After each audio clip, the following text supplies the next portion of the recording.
muted or not, Beth?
Pete, you want to start?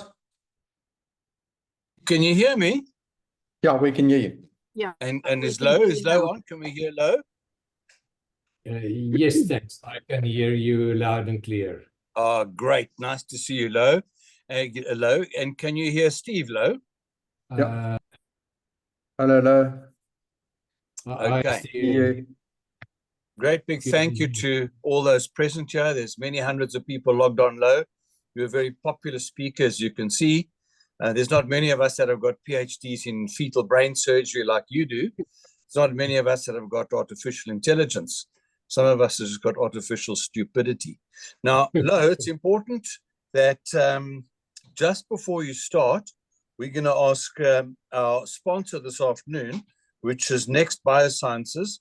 Her name is the director, Yvonne Holt. She's going to say a few words and outline Next Biosciences. Just before she starts, Lo, I see here that you're president of the South African Society of Ultrasound Obstetrics and Gynecology, SASOG. Are you guys putting together a nice workshop for FIGO next year? I promised Steve I wouldn't mention FIGO because he says all I do is talk about FIGO. No, So that's easy. You got to keep pushing FIGO. Anything about FIGO in Cape Town, CTICC. So are you doing a workshop, Lo? Yes, I really hope so. So far there's nothing finalized, but Jan de Priest, no, that's ISPD. No, so I'm thinking of ISPD, that's going to be later in the year. So as far as I know, we're not doing anything for FIGO, but we're having a meeting next weekend or Saturday week, and then hopefully I'll know more then. Okay, I'll tell you why, because applications for workshops close on the 1st of November. I'm organizing the workshop, so you've got to be quick. If you put a workshop in, I'll give it to you. Anyway, so enough of FIGO. I've promised I wouldn't mention FIGO, and I didn't. So do we have Wendy? Thanks to Wendy. Wendy, do we have Yvonne Hall online? Yes, we do, Doctor. Yes, here I am. Okay. Wendy, could you put Yvonne on? Oh, there's Wendy. I mean, Yvonne. Yvonne, Yes, it's over hello. to you now. Thank you. I'm going to share my presentation. Oh, I thought Lo was giving the presentation. Well, I was asked to do a little introduction into our business. Okay, thank you. Can I do that? Yep. Are you happy with that? Okay, great.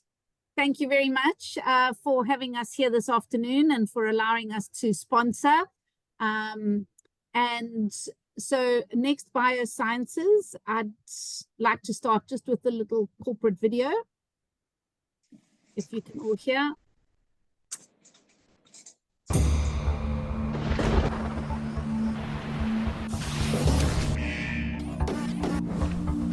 Out of the chaos and uncertainty of change, something extraordinary is happening.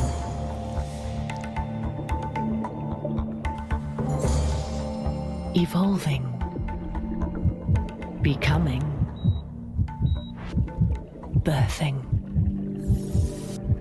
A world where science fiction becomes science fact, where we can reduce the risk of genetic disorders before birth and eliminate the inheritance of genetic conditions, where we can collect stem cells and cryogenically store them for future potential therapies, and harness the healing power of the placenta to create regenerative biological products, where we can create tests to detect viruses to make the world a safer place. A world where disease is no longer inevitable and the possibilities for restoring hope and health are limitless. Welcome to the world of Next Biosciences. Nothing is inevitable. Anything is possible. So Next Biosciences is a South African biotech company. We have been around for the last 19 years. Our core focus really is on reproductive health genetic testing, and as well as stem cell banking. We also offer genetic tests in the longevity health space, a gut microbiome test, nutrigenomics test, and pharmacogenomics test. And we also make biological products from amniotic membrane of the placenta that are used widely in ophthalmology, maxillofacial surgery, and in wound care. Our reproductive health journey, which would obviously be of interest to you all, is, as you see it, we offer carrier screening genetic testing, pre-implantation genetic testing for the fertility clinics, as well as endometrial health genetic testing, again, relative to fertility. Then our NIPT tri-screen, which is the largest used NIPT test in South Africa. We also offer product of conception screening. So after miscarriages, we do chromosomal analysis. And then, of course, we offer a cord blood banking, stem cell banking. And we're actually doing quite a bit of work in the stem cell field as well at the moment. We have been in business for 19 years now and have tested over 15,000 embryos and over 27,000 pregnancies, and have some fantastic South African data, which we are looking to publish very shortly. This is our team. Should you ever need any genetics or fertility support, Kelly Logenberg is our in-house genetic counselor. Always happy to speak to patients or doctors. Dr. Claudie Achenbach is our head of laboratories. Jean-Louis Prinsloo is our fertility consultant out in field. And Ashley Bougenon is the head of our reproductive health on the commercial side. So please feel free to contact us anytime if you have any questions. And again, thank you for allowing us to sponsor. And now I hand over to Dr. Lou Pistorius. Thank you very much, Dr. de Jong. And thank you, Yvonne. Thank you very much. Thanks for sponsoring. Short and to the point as always. And we've spoken before, and I'd like to invite you to FIGO. It is exactly a year from now in Cape Town. It'll be wonderful to have you as an exhibitor. Thank you. Lou, are you with us? Yes, I'm with you. And I can share my screen if you like. I'd like that, yes. Okay, good. So with a bit of luck, that should come up shortly. Right, good. And right. So, and I mean, thanks a lot for asking me to talk about NIPT and NT scan. And maybe I should go straight through to my disclaimer. And as you know, I'm ultrasound biased, so that's why I swapped the title around to NT and NT. And in one sense, it feels a bit like, you know, when I was a young guy growing up in Victoria, you know, and we walk back from school and there's an empty can. You kick the can along the road, so it feels like a empty can that's been kicked around the road quite a lot. But I think every time we hear a talk about this, and as time goes on, we get closer and closer to what the ideal solution might be. And of course, it's not going to be the same for everybody. And but I'd like to share my thoughts on, you know, how do I see things at the moment. So please, if any time someone has a burning question and you don't want to wait till the question time, and why you know, and you want to interrupt, please just do that. So I'll talk a bit about some screening guidelines, and I think as important as it is to know how to screen, it's important when not to screen and rather go to invasive or diagnostic testing. some of the ins and outs of NIPT. And Yvonne, if you and your team want to correct me on anything there, please just chip in. And then the other question, of course, dear to my heart is, if someone has NIPT, does she still need ultrasound? And I still have a machine to pay off. You can see it there in the background. It's blurred because they didn't sponsor the session. But should we still, what's the sense and nonsense of still doing ultrasound? So basically, I'm sure many people that are attending this webinar are SASOC members. And if you're not and you're an obstetrician, please join SASOC. If you join SASOC, you'll have an app which you can put on your phone. And I know not everybody is an appaholic, and I'm really an appaholic. My daughter nearly got a heart attack when she saw how many apps I have on my phone. But SASOC has a pride of place. And if you go on your SASOC app to subspecialty and daughter societies, you'll see there's a SASOC. If you click on that, you can go to the website. And I mean, using an app to go to the website is a bit like using a diesel generator to charge your electrical car. But I mean, why not do it? And then if you go to guidelines and position statements, you'll see there is one on screening for chromosomal and structural abnormalities. Some guidelines for South African private practice that appeared in one of the first issues of the African Journal of Obstetrics and Gynecology. And so a lot of what I'm talking about will be there, so you can always just go there and read about it afterwards as well. Are those, sorry, Lo, those are free, obviously, those guidelines and those websites and those apps, eh?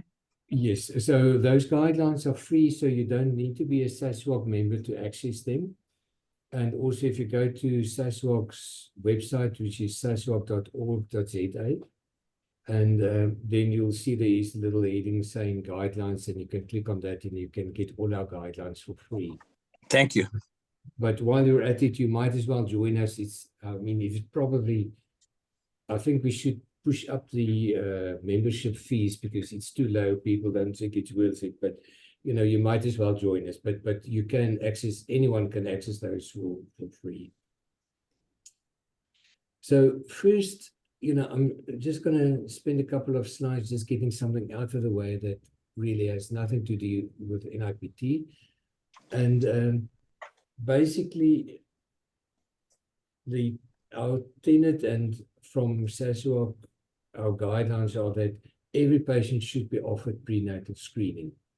And of course, not everybody would want prenatal screening. So I'll start off with what to do if the patient declines screening for chromosomal abnormalities. And then, of course, you're not going to twist her arm and force her to do it. And every patient deserves a basic scan. And the basic scan, ideally, first trimester, that you can get a good gestational age. You can see whether there are twins or not. If there are twins, whether they're mono or dichorionic. You can actually, before you get to that, make sure the pregnancy is actually in utero and not floating around in the tube.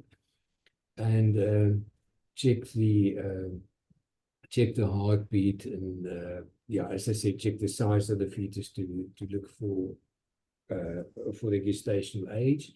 And of course, depending on what your skills level are, count the number of hands and feet and make sure there's a head and the abdominal wall is closed. And if that is all normal, okay, let's just first go, you see something abnormal, the monochorionic twins, or there's no head or whatever, then that patient deserves an advanced ultrasound examination. And it might very well be that she says, well, I don't want to go down that road, I'm going to deliver at home with a doula, and sniffing some incense, and I'm sure it will all be all right. I didn't want anything more, and this is last. I'll see you, doctor. Then that's her choice, but it should be offered to me. If the basic scan is normal, then you ask, do you want to be screened for structural abnormalities? Because people might not want to know about Down syndrome because they'd rather not know, but they would want to know whether there's a transposition, and you might actually, the baby might do better delivering in Christian Barnard rather than in Kimberley. And if she says, no, I don't want screening, then it depends as well why she doesn't want it. If she says, I don't want it because I don't have the money, then I see there's actually a little block missing here. Ah, there we go. She says, I don't want screening because I don't have the money, and I'm not going to drive all the way from Koekenaap to Cape Town to get a scan. Then you at least do a maternal serum alpha-fetoprotein. If that shows a high risk, again, you send it to your friendly ultrasound expert. If it's low risk, or if she says, I'm not going to do a termination, I don't care where I deliver, what will be, then again, she probably needs a basic scan sometime later in pregnancy. Now, so that's all out of the way. So the patient does want screening for chromosomal abnormalities. What are her options? So firstly, we go back to the basic scan. And if it's abnormal, never mind what she had in her mind. She said, I want an NIPT, or I want, whatever she had in mind. If your basic scan is abnormal, and we'll come back to what constitutes an abnormal basic, or maybe slightly more advanced first trimester scan, then she needs referral, because NIPT might not be the best option for her. On the other hand, what's going to happen 9 times out of 10, you do the scan, there's a happy, healthy looking baby in utero, gestational age appropriate to her dates, and 2 hands and 2 feet and a head and a closed abdominal wall, then you can start talking about screening options. And in the main, these are really the 3 main screening options. And it's going to depend on the patient's preference, the logistics of it, where she stays, and also financially what she can do and what the medical aid is willing or unwilling to pay. And the cheapest, simplest one is doing a biochemistry. Use that crown rump length that you've measured, send that to the lab, and do a free beta HCG and PAP-A between 9 and 13 weeks. And let the lab do a calculation based on that. And to our surprise, when we trailed through all the screens done in sort of first half of the 2010s, we could see that all in all, this really has an excellent detection rate, higher than we expected. So, I still feel, I'll take it with a slight pinch of salt, but excellent detection rate. In other words, 19 out of 20 babies with a trisomy detected by this biochemistry, with the disadvantage that the screen positive rate is 12%. So 1 in 8 of patients will need some other test on top of this. And I said the cost is R, so let's say roughly about 800 Rand for this, it may be a bit more by now. Then the next option there is a combination screen by someone that's FMF accredited. And then again, I'm preaching to you the SASWAP dictum, and I know that's not what happens everywhere in the world or in the country. But we know, as we expected from the literature, and fortunately, our own audit bore that out, was that detection rate, the same 94%, but for only a 4% screen positive rate. And in other words, if you send your patient to the biochemistry for a combination screen, then you know 2 out of 3 times that patient's going to come back to you with a low risk. Disadvantage, of course, of this combination screen using the FMF algorithm is that that's more expensive, and that, you know, depending who actually does that scan, it can be from, let's say, 2.5 to 3,500 rand, so probably about 4 times the cost of the biochemistry test only. The third option is NIPT, and we know that's really the platinum standard of screening for trisomies in pregnancy, because there's a 99.9% detection rate. In other words, out of 1,000 babies with trisomy 21, it would pick up 999 of them. And it also has a very low screen, well, that should not be screen positive, that should be false positive rate. So it has a very low false positive rate of about 0.1%. And in other words, if you screen 1,000 pregnancies with a normal baby without a trisomy, 999 times it would actually be flagged as low risk. The cost, of course, much more. So for the combination trisomy 13, 18, 21, that's going to be about 6,500 rand. Although you can get it less expensive by just doing the trisomy 21. Now, which of these do you offer your patient? And the bottom line is actually that all of these should be offered to the patient. In other words, to really put it simply, every patient that wants screening for trisomies should know that she can have an NIPT done. And I think it's sort of well established in the legal, ethical circles that it's not for us as medical practitioners to decide what a patient can and can't afford. You know, they might be dressed as if they, you know, sort of got their clothing at a second-hand shop and didn't really wash it much since, but you know, they might have a huge pocket of money that they keep for this kind of occasion. So practically every patient that wants screening should know NIPT is the platinum standard with the platinum cost. FMF algorithm probably at the cost of gold, and then the biochemistry is the you know, probably what's, yeah, let's say the cost of a tank of diesel for your bucky, not for your generator. Lou, Yes. can I just ask, Moira Stein has a question on the screening. When should the screening test be done? The beta HCG and PAP-A is done at 10 weeks or thereafter. In the UK, it's offered between 11 and 14 weeks. And when should the NIPT be done? Yeah, so biochemistry, as you say, you know, 10 weeks is a good time. You can do it from 9 weeks onwards. And of course, if you do it early on, then you can still twist your friendly fetal specialist arm to see for combination screening. Combination screening, that's probably practically 12, 13 weeks.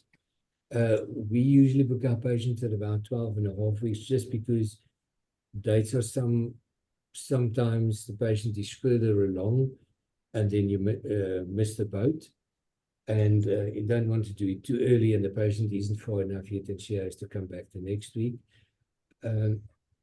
Internationally, or let's say first world, they're pushing the combination screening a bit later to 13 weeks because you just can see the baby physically better. NIPT also really anything from 10 weeks on.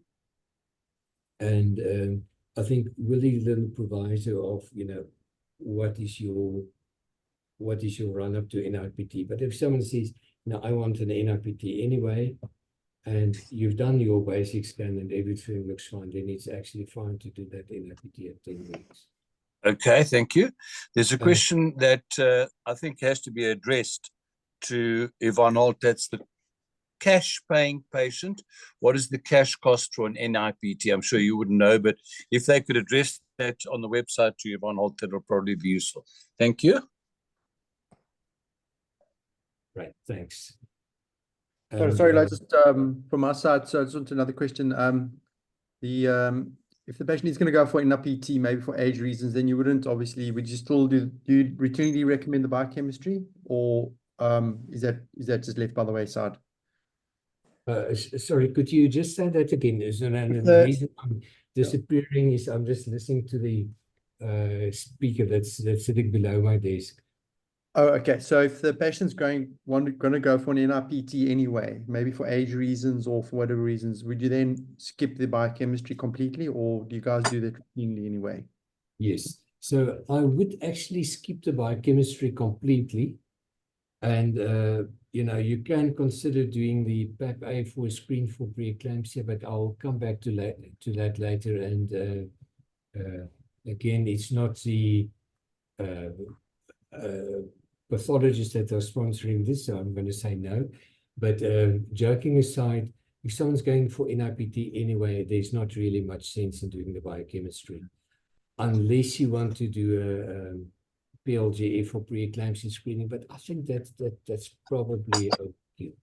So I would actually savor the 800 rands of biochemistry and go straight for NIPT. And then obviously I'm going to get into the whole role of the NT later on. And, you know, if the patient's living far away and they've got access to the NIPT, but not the ultrasound, you're going to obviously talk through that strategy as well.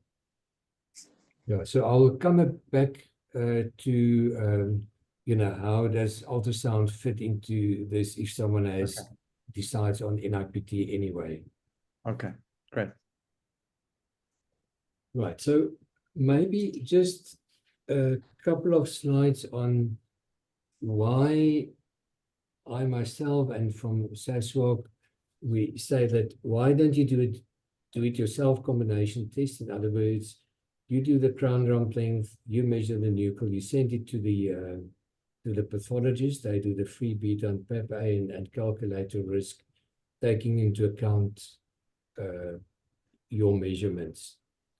And the reason behind that is, if we just look at our local statistics, you know, and this is now already from 10 years ago, but I can't think that it has really changed. And if we look at the detection rate, and this takes a high risk result, in other words, more than 1 in 270 in the first trimester. Then, as we said, for the biochemistry, there's a 94% detection rate. For combined testing, and that's then doing this 79%, which isn't actually all that bad. I mean, it is actually better than I thought. It means 4 out of 5 babies with trisomy 21 will be detected this way. And then with the FMF combined screening, 94%. And for the screen positive rates, as you've seen. So just taking this into account, it's probably not that bad, but you can, because you have other options, I would rather say, rather go for a higher detection rate in your first line screening. And if she is then one of the 12% that screens positive, then decide you send her for combined testing by someone with the FMF accreditation, or do you send her through for NIPT? The other factor to take into account is how many patients actually are detected in different age groups. And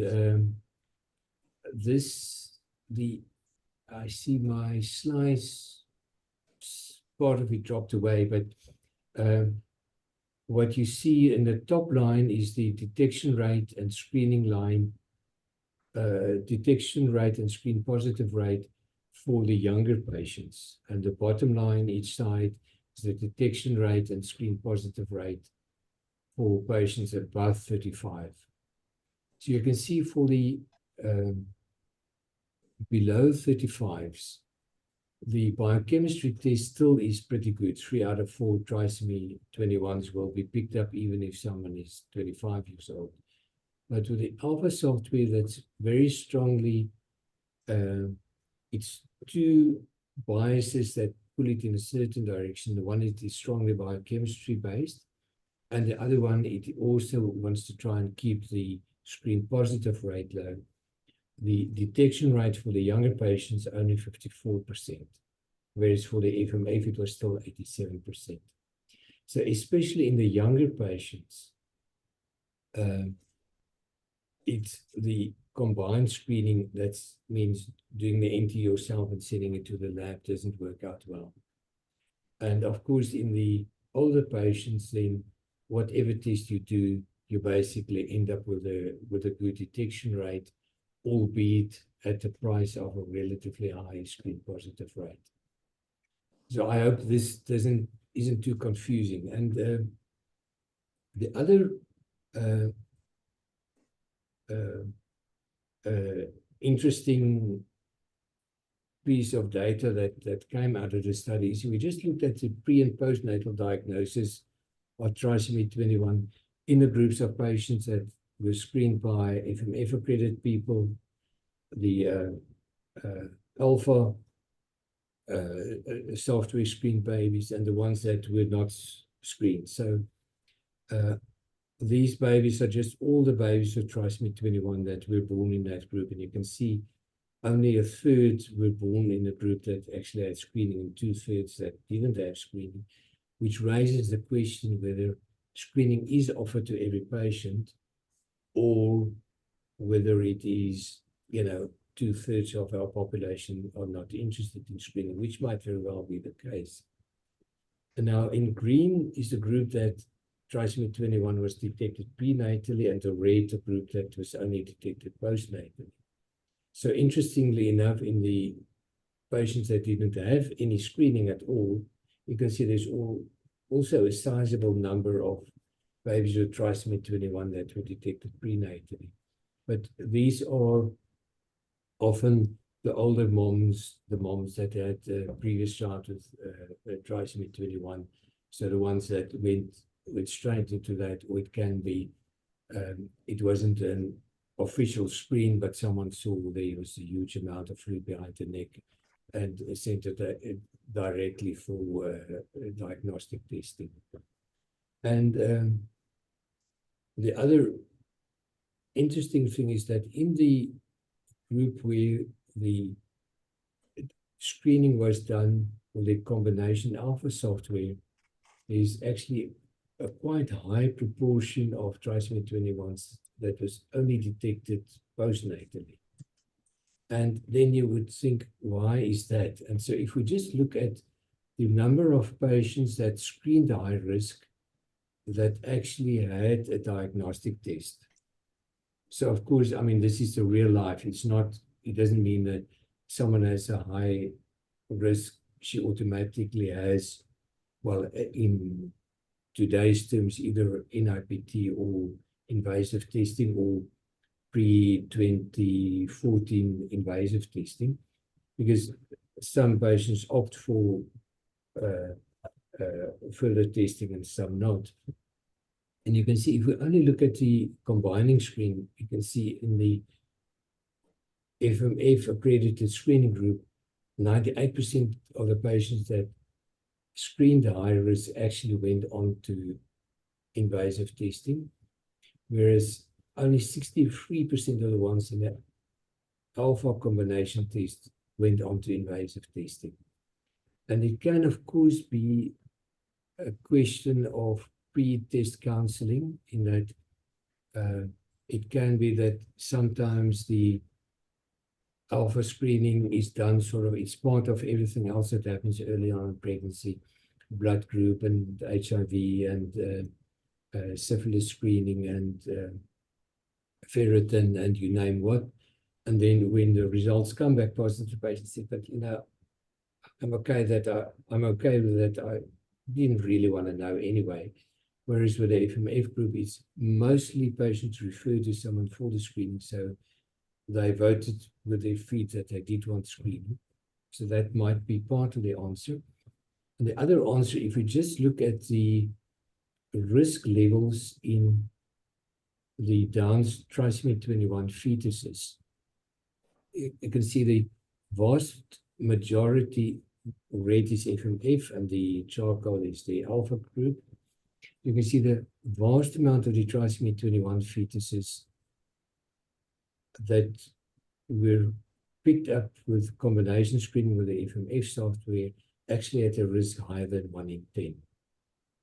And then there was a fair proportion, 1 in 100, and the ones that really screened intermediate risk or low risk were actually quite low. And, you know, that 6% false negative would be around here. Whereas with the alpha software, that's a much flatter curve. So the number of patients that really had a scarily high risk were actually lower. And you can imagine someone says, well, 1 in 200, you know, I don't feel that unlucky, you know, I'm not gonna be screened. And I think that's another advantage of using a test that is better at teasing apart the high risk and low risk patients. Hello. Yes. There's a question here from Elmarie Besson. Are there biochemistry values that should raise red flags prior to the ultrasound scan? Okay, excellent question. And we often get the patients coming to us that actually Googled the normal values of PAP-A and free beta HCG and really come in all jittery. But there are no absolute values because it varies so much with gestational age and to a lesser extent of stuff like spontaneous or assisted conception and all the rest of it, that you can really only say anything about the biochemistry once it's been combined with the scan. So Okay, thank you. No easy cutoff that you can use. Thank you. All right. Good. So this was now first trimester. So second trimester now, someone wants screening, and in the end, so she missed the boat. She arrives at 15, 16 weeks. She said, no, I want to be screened. So basically you left with biochemistry, and the triple test, really not a brilliant test. I mean, if it's the best you have, it's the best you have. 75% detection rate, in other words, 3 out of 4 trisomy 21 babies would be detected by it. Now, one lab has actually started doing the quadruple test that pushes up that detection rate by 10%, so not only 6 out of 8 babies, but 7 out of 8 babies with trisomy 21 would be detected by this, and at the same time bringing down the screen positive rate. So if you have a choice, rather go with a quadruple test. And I think so far it's only Lancet that does it. If Ampath or Pathcare have started doing the quadruple test, you know, please tell me. The genetic sonogram, and that means really looking at this baby carefully to look for any markers, and then you can also work out the adjusted risk.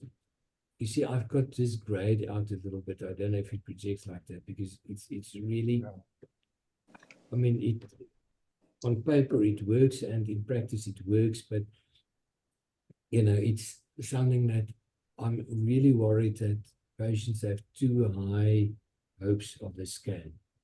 And on the other hand, you still sit with a very high screen positive rate, the highest of all ultrasound-based screenings.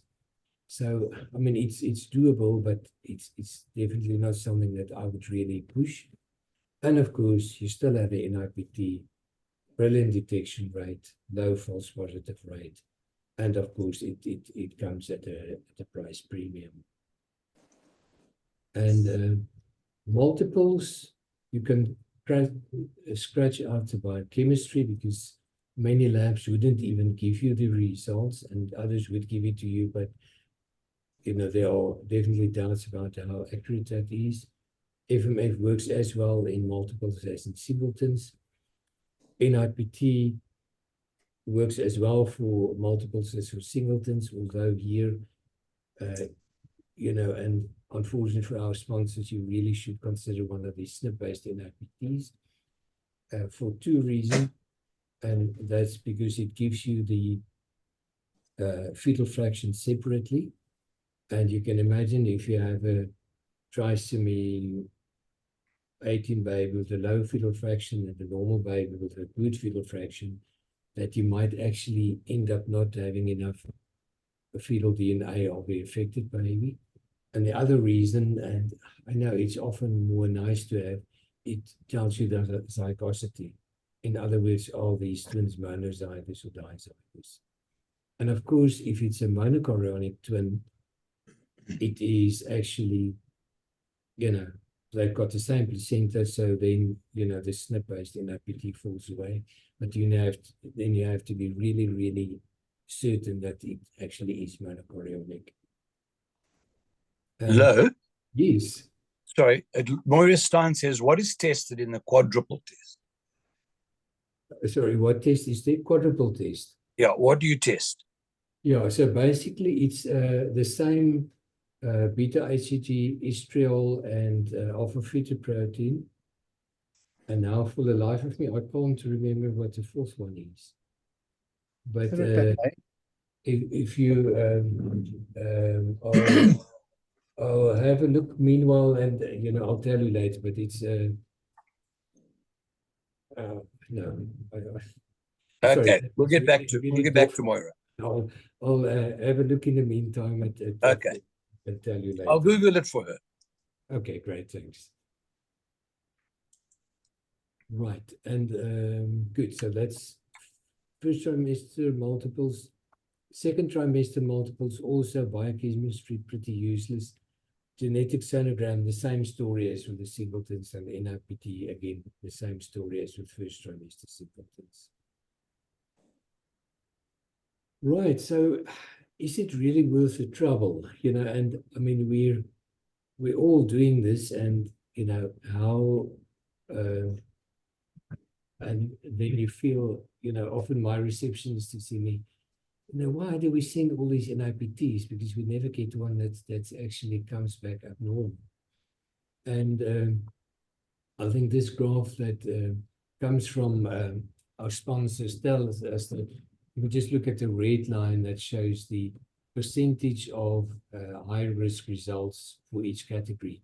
See, in the high-risk category, and that's now the more than 1 in 270 risk, there's 1 in 300 second trimester, 5.3% screen positive actually. So in other words, 1 in 20 of those would have an abnormal reading. The intermediate risk, and that's up to 1 in 1,000, there's a 1% that screen high risk, and that's actually also still a little bit more than I would have expected. And then in the low risk, that's now the patients, I just want the NIPT because I heard in Germany, everyone goes to NIPT, and, then there's a 0.4% chance of finding something. But, I mean, still, that's 4 out of 1,000, 1 out of 250 babies. Moments where there's really a significant abnormality.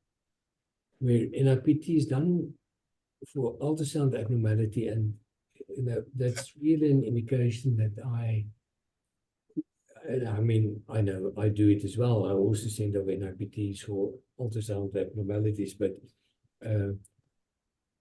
you should really have a long, hard think about this before sending the patient for NIPT, because this is typically the patient who actually rather warrants an invasive test. And, you still need to send patients for the invasive test. Otherwise, in 15 years, none of us can do invasive tests anymore. Hello? Yes. Just to answer a question, it's alpha-fetoprotein, human chorionic gonadotropin, unconjugated estriol, and inhibin A. Oh yes, that's right. It's the That's inhibin A that's the magic ingredient. Yeah. Right. Good. Then so from this, definitely worthwhile. Then when not to screen, and this is a really, really busy slide, and just to show you that the big societies, they don't really have complete consensus. The RCOG sits on the fence for all of them. But practically, if you look at the indications for invasive prenatal diagnostic testing, that's, in other words, you don't send the blood to Yvonne for the NIPT, you send the patient for amniocentesis, and then basically the really thicker ultrasound findings, more than 3 or more than a 95th centile, some would still say more than 3.5 millimeters, or very specific ultrasound findings, and then things like previous child with trisomy, you might as well send to an NIPT, but if there's a parental carrier, in other words, the parent, one of the parents has a balanced translocation or something like that, then of course you can go with one of the all chromosome NIPTs, but then you really want to know very definitely there's a huge chance that any subsequent pregnancy would be affected. So that's really a really one where you would rather go with the invasive testing. On maternal request, it's also interesting that the majority say, if the patient says, you know, my mom had an amniocentesis when I was in her womb, you know, I want an amniocentesis for my daughter, you know, and it should be available, but again, with a very good genetic counseling. And this is also somewhere the genetic counselor really has to sit for an hour with this patient to figure out, why does she want this? What other tests should we just do? The normal chromosome, should we not rather be doing carrier screening for this couple? Or, you know, what is the question behind the question? And then or would say, you know, where there's a positive NIPT, then that patient is really warrants invasive testing. Right. I'm going to steal a couple of slides from Katja Bellardo, who talked about the possibility of global consensus on non-invasive prenatal testing, really because there's a couple of very good points from this that, you know, I believe are applicable for our private practice here in South Africa as well. So this was at the ISWA Congress in Budapest recently. And this is really based on the American College of Medical Geneticists guidelines that came out last year. And the first question is, should NIPT be offered to all pregnant women with singleton gestations? And the answer is a resounding yes, because it has the optimal performance. So NIPT, if your patient says, I want to be screened, NIPT should really be the first offer to her. The next question is for twins. Should they offer NIPT?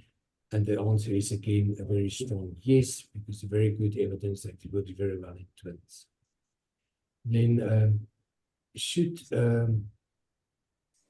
sex chromosome abnormalities be screened for by NIPT? And there is a SASWOG position statement that says it shouldn't be offered routinely. And it's usually it's just a box that's ticked or left unticked. It just happens routinely. And I think it's very good to remember that the chance of a false positive or screen positive for the sex chromosome abnormalities is relatively high. And unless it's monosomy X or Turner syndrome, the question is how important it really is to know about it. So the patient should know if she has these tests done, there's a relatively high chance of ending up with a positive screen. And then, you know, it does not necessarily equate a big problem for the fetus. So the answer is basically yes if the patient opts for this.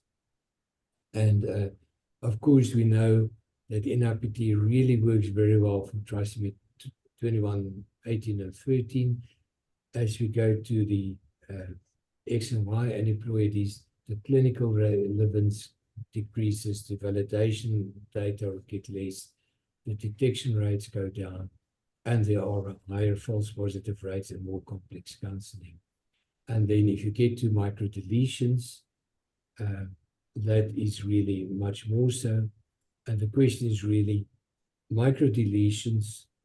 And interestingly enough, that's something that really I had to get my head around, because that's not something I did routinely. But basically, that every patient that wants screening warrants screening for can be offered NIPT for 22q deletion. And of course, this isn't age-based, whether she's 15 or 45. There's the same, about 1 in 1,000.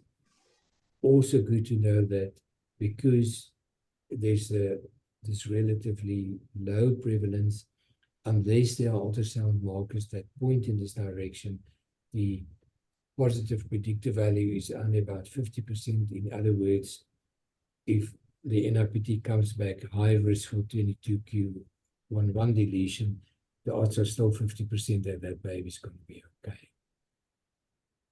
And the So last, can I just ask, do these every time you add an extra thing, does it increase the cost significantly, or do we need to find out from Dr. Holt about that? sorry, could you say that again? No. So when you add these extras, does it increase the cost of the NIPT, or does it add a lot of cost to add these extra, like the microdeletion and all these other XX aspects? Yeah, thanks. Do you want to answer that? Yeah, it does. It adds 600 Rand, but it is still within the reimbursable rate by medical aid, which is 6,500. I've answered on the questions. The standard panel is 5,950. The reimbursable rate by medical aid is 6,500. So if you add on a 22q, or we can even do a rhesus blood grouping for the baby now, it comes to 6,500, which is still within the reimbursable rate by medical aid, as long as the patient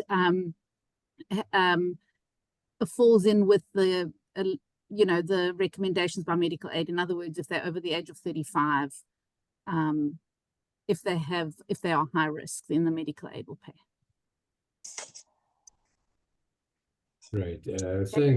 Thanks, Yvonne.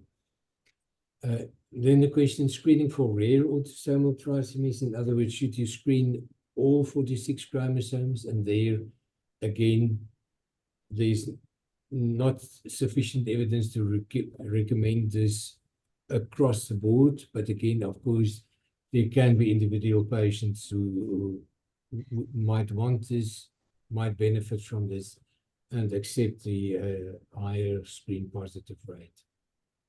Vanishing twins, just good to remember that there's a high screen positive rate because that vanishing twin vanished because it's likely to have it's much more likely to have had some kind of trisomy. And I think the next thing, and Yvonne mentioned this as well, so don't forget in the rhesus negative patient that has an NIPT, to do the fetal rhesus NIPT or fetal rhesus testing. And the great thing is it's really, really accurate. It doesn't come at extra cost. And so mom's negative, dad's positive, or let's say the putative dad is positive, but on NIPT this fetus is negative, then you manage her as if she were rhesus positive. She doesn't need to get her antibody screen. She doesn't need third trimester anti-D. She doesn't need postpartum anti-D. And of course, if the fetus is positive, then she needs the regular antibody screens and anti-D in the third trimester and postpartum. And the great thing is also postpartum, you don't need to wait to get the neonatal blood group back before you write up the anti-D, so there's a smaller chance of getting it. And you just... No, that's wonderful. I didn't know that. Yvonne, how much does that test cost? Yvonne? Hello? Uh, We'll just I- carry on and Sorry, maybe we sorry, can ask. I'm here. Yes, that's also 6.5. Rhesus testing. Yes, if you add it to you, it has to be added to the standard panel. It cannot be done on its own. Okay. Yeah, that's also 6.5. Okay, thank you. Yep. Thanks. Right, so now my other question is ultrasound still important? And then the other question, should you do it before NIPT or after NIPT? And good to know that ultrasound done before the DNA, and these are again a couple of slides that I clipped from the ISWA presentation, that in about 1 in 6 patients there would be something significantly found to change NIPT. But this doesn't need to be a really high-tech scan. You really want the first trimester scan for dating, diagnosis of multiple pregnancy, and confirmation of fetal viability. And this is now from the ISPD guidelines on NIPT. So practically, ideally, there should be some kind of scan before the NIPT. In other words, someone phones up from Pitsondergat and she hasn't seen anyone else, but she's done a blood test and she knows she's about 10 weeks. She should really have some kind of at least dating scan to know how far is she pregnant. Is there not a vanishing twin or something like that? And of course, it can be that you see things that may say maybe you shouldn't be doing the NIPT and rather go for invasive testing. And those would be the things like fetal edema or high drops or really, really thick nuchals. And of course, some of the structural abnormalities. And I mean, this doesn't mean to say, I mean, to pick up bilateral renal agenesis before 11 weeks, that's really next level. You know, I think, you know, I'm more likely to miss it than detect it. But if there is something obvious like anencephaly, and the main thing would really be high drops. That's the commonest thing that you're going to see. You know, that's someone that actually needs careful evaluation, then decide whether she needs NIPT or not. And then also from the ISPD says, if someone's had NIPT as a primary screen, she should still be offered to 11 to 13 weeks ultrasound where local resources permit. And of course, we get back to the logistic and finance problem. And I'll get back to that point. And then the ones with the ultrasound abnormalities, and that includes the NT about 3.5. And again, this is ISPD, so slightly different from the American College. And they should really be offered diagnostic testing and probably chromosomal microarray. And this just is ultrasound after NIPT. So she's had the NIPT, it's all fine. And now she's 13 weeks, what are you going to find? And again, a busy slide, but this is just a review of first trimester ultrasound screening. And the bottom line is that practically 50% of structural fetal abnormalities that are detectable at 20 weeks, you should be able to or can be picked up at the end of the first trimester. And this is, of course, now not a scan with your 15-year-old Zario, but this is the scan with good equipment and really systematically looking at the fetus. So from that point, it's worthwhile checking. And of course, the patient says, you know, if I have a spina bifida, you know, it's not going to affect how I view the pregnancy. You might as well pick it up at 20 weeks. You know, then that's of course fine as well. And also, do not forget preeclampsia screening and prevention.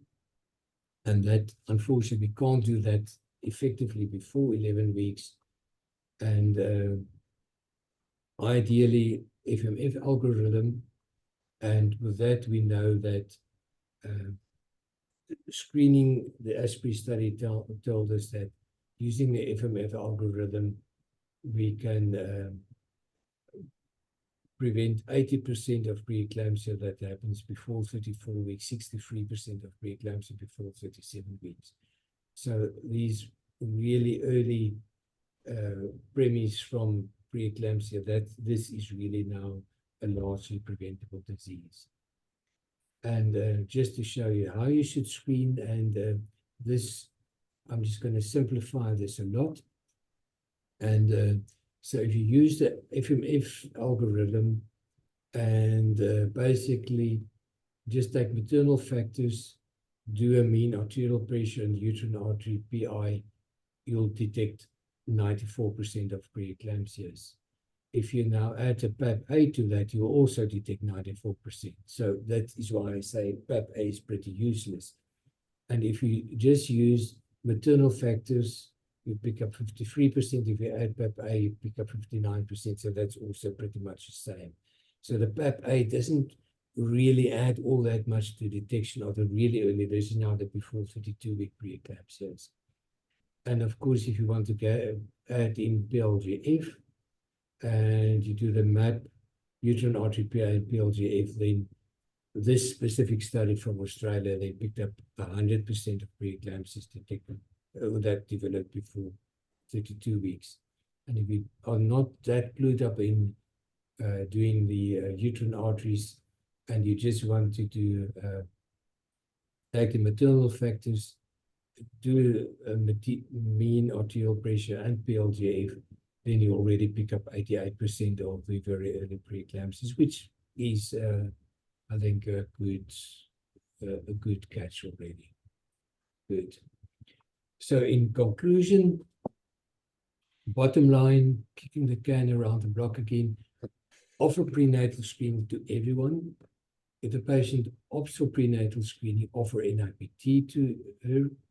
And of course, then you can offer NIPT with 22q11 deletion, unless there's an indication for invasive testing.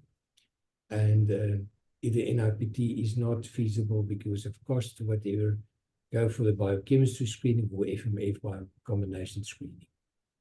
And for the NIPT, the standard package would be looking for trisomy 13, 18, and 21. For single twins and twins, with the twins, especially the dichorion, is considered doing the SNP NIPT. And offer sex chromosome screening. The patient should know there are more false positives and the implications are less. 22q11 should be offered. Don't routinely go with the all ultrasounds. I mean, it looks fancy, but it's not. You're more likely to shoot yourself in the foot with that. And don't forget rhesus testing for the rhesus negative one. And ultrasound still important, I'm glad to say. So otherwise I'd be writing Yvonne a letter to see if she's got a job for me. And remember, screening for preeclampsia. And of everything we said, if we just screen for preeclampsia effectively, probably make a bigger difference than with all the screening for chromosomal problems. Thanks. Thank you so much, Lou. One final question before Steve thanks you. Anonymous says, how does NIPT detect which twin is affected in a case of concordant gender? So there, and even in discordant gender, there you still need us.